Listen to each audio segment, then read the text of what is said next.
আসসালামু আলাইকুম বন্ধুরা। আজকে আরও একটি কামিজ সেলাইয়ের ভিডিও নিয়ে চলে আসছি। আর এটা একটা এমন একটি কামিজ, বলতে পারেন অনেকটাই প্রবলেমেটিক একটি কামিজ। এই কামিজটা সেলাই করতে গিয়ে আমি বিভিন্ন রকমের সমস্যার সম্মুখীন হয়েছি। আর এই সমস্যাগুলো কীভাবে সলভ করেছি সেটা আমি ভিডিওতে আপনাদের সাথে ছোট, ছোট রিলস আকারে শেয়ার করেছি এবং করছি অলরেডি। আর এখানে আমি আজকে দেখাবো কীভাবে আমি এই কামিজটার যে প্রবলেমগুলো ছিল সেগুলো সলভ করেছি। আর এখানে দেখতেই পাচ্ছেন আমি প্রথমে কিন্তু মেপে দেখালাম গলাটার কিন্তু এখানে অনেক পরিমাণ কাপড় মানে ছিল আর কি, চওড়ার পরিমাণটা। আমরা ইউজুয়ালি ৩ ইঞ্চি পরিমাণ নিই, কিন্তু এখানে ৩ এর অধিক, অর্থাৎ ৪ ইঞ্চি, টোটালে ৪ ইঞ্চি, সোয়া ৪ ইঞ্চির মতো করে গলার চওড়াটা ছিল, যেটা আমাদের জন্য অনেক বেশি হয়ে যায়।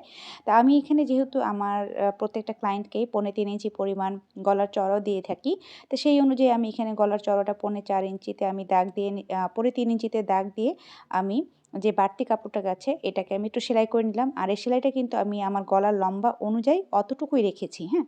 তো এখানে দেখতে পাচ্ছেন কাপড় একটু কুঁচকে আছে। এটা কোনো ব্যাপার না। আমি যখন গলাটাকে সেট করব তখন এটা ঠিক হয়ে যাবে। আর এটা ফাইনালি কিন্তু গলাটা পরবর্তীতে বোঝা যায়নি যে আমি এই টেকনিকটা অবলম্বন করে আমি গলার চওড়াটা কমিয়েছি। গলার ফিনিশিংটা খুব সুন্দরই ছিল। তা এখানে কিন্তু আমি এভাবে গলাটাকে সেট করব। আমি আপনাদেরকে একটু দাগ দিয়ে দেখাচ্ছি। আমি যে বক্সটা এঁকেছি আমার গলা লম্বা অনুযায়ী, সেই বক্সে আমি এভাবে রাউন্ড করে দেখালাম। সেমভাবেই কিন্তু আমি অপোজিট সাইডেও কিন্তু কাজটা করে নেব। তবে আমি যেহেতু বক্রম ইউজ করব, আপনারা যদি বক্রম না দেন তাহলে এভাবে কিন্তু ড্রয়িং করে গলাটাকে সেট করতে পারেন একটা কাপড়ের মাধ্যমে, কাপড়ের পট্টির মাধ্যমে। তা আমি যেহেতু গলাতে বক্রম সেট করব, তাই আমি বক্রমটাকে সেম মানে ডিজাইন অনুযায়ী কাট করে নিয়েছি।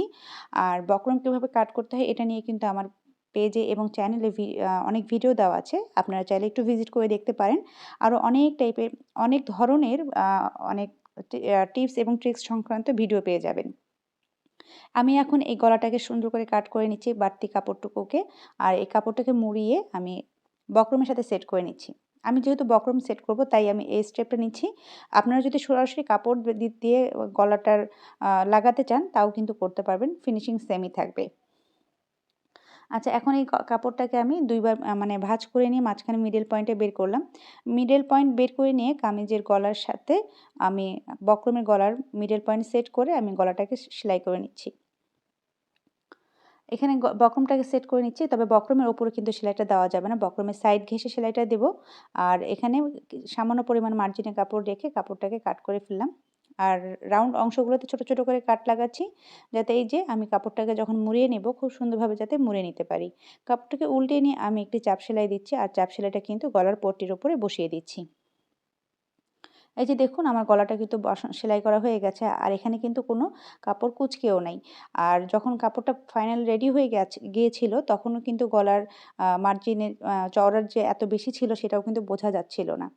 এখন আমি পেছনের গলাটার জন্য গলার পট্টিটাকে সেলাই করে নিলাম। আর এই সেলাই করে নেওয়া পট্টিটাকে পেছনের গলার ওপরে বসিয়ে নিয়ে আমি এটাকে সেলাই করেছি। আর এই কামিজ সেলাইয়ের বিভিন্ন অংশ আমি ছোট, ছোট রিলস আকারে অলরেডি কিছু আপলোড করেছি এবং আরও কিছু ভিডিও ইনশাআল্লাহ আসবে। সো আপনারা কিন্তু আমার পেজটাকে ফলো দিয়ে রাখবেন, তাহলে বিভিন্ন বিষয় ভিডিও পেয়ে যাবেন।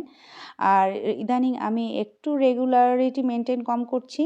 কারণ কিছু, কিছু কাজে কিছু, কিছু মানুষের কমেন্টসের জন্য আমার কাজ করার আগ্রহ একেবারেই নষ্ট হয়ে গেছে।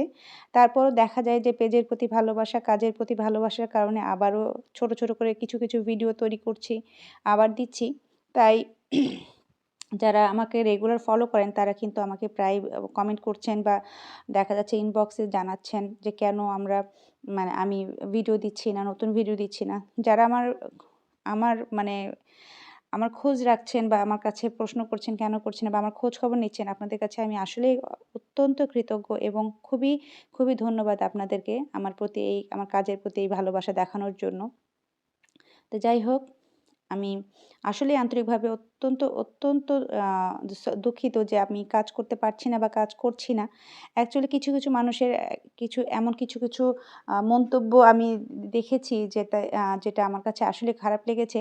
আমি কোনো ব্যক্তিগত স্বার্থ নিয়ে এখানে আসিনি বা কারো কাছ থেকে ব্যক্তিগত কোনো আম সুবিধা আমি হাসিল করছি না। যার কারণে দেখা যাচ্ছে যে আপনারা এভাবে মানে কিছু, কিছু মানুষ এসে উল্টাপাল্টা কমেন্ট করছেন, যেটা আসলে আমাদের মতো ছোট, ছোট কনটেন্ট ক্রিয়েটরদের কাজের উৎসাহকে নষ্ট করে দেয়। তা যাই হোক, আ কনটেন্ট ক্রিয়েট করছি তার একটা উদ্দেশ্য রয়েছে। আর আ ১ম উদ্দেশ্য কিন্তু আপনাদেরকে কাজ শেখানো। যারা সেলাই একেবারেই পারেন না বা ঘরে বসে আছেন, আমার এই কাজগুলো দেখে যদি তারা ন্যূনতমভাবে কিছু শিখে, তারা যদি স্বাবলম্বী হতে পারে, এখানে আমার মনে হয় না যারা আ উল্টাপাল্টা কমেন্ট করছেন বা বাজে মন্তব্য করছেন তাদের কোনো কিছু যায় আসবে, হ্যাঁ? তাই যাদের সারাদিন কোনো কাজ থাকে না, এই পেজে ওই পেজে গিয়ে মানুষের কাজ দেখবেন আবার উল্টাপাল্টা কমেন্ট করবেন, তাদেরকে বলছি প্লিজ নিজের চক্রায় তেল দিবেন। আর যারা কাজ শিখছে আ তাদের কাজ শেখাকে মানে আগ্রহটাকে নষ্ট করবেন না। যারা শেখাচ্ছেন তাদের আগ্রহটাকে নষ্ট করবেন না। তা যারা আমার পেজটাকে রেগুলার ফলো করছেন, আমার কাজগুলোকে ভালোবাসা দিচ্ছেন, তাদের প্রতি আমি অত্যন্ত কৃতজ্ঞ। আপনাদের জন্যই আসলে বারবার ফিরে আসছি, কাজ করছি। দোয়া করবেন যেন আপনাদের জন্য নতুন ভিডিও তৈরি করতে পারি। আর এভাবে সাপোর্ট করে যাবেন আমার কাজগুলোকে। আর আজ তাহলে এই পর্যন্তই, আর কথা বাড়াচ্ছি না। আশা করি ভিডিওটা ভালো লেগেছে। অনেক কথা বললাম, কেউ ব্যক্তিগতভাবে নিবেন না। আসলে মনের কষ্ট থেকেই কথাগুলো বলা। ধন্যবাদ সবাইকে।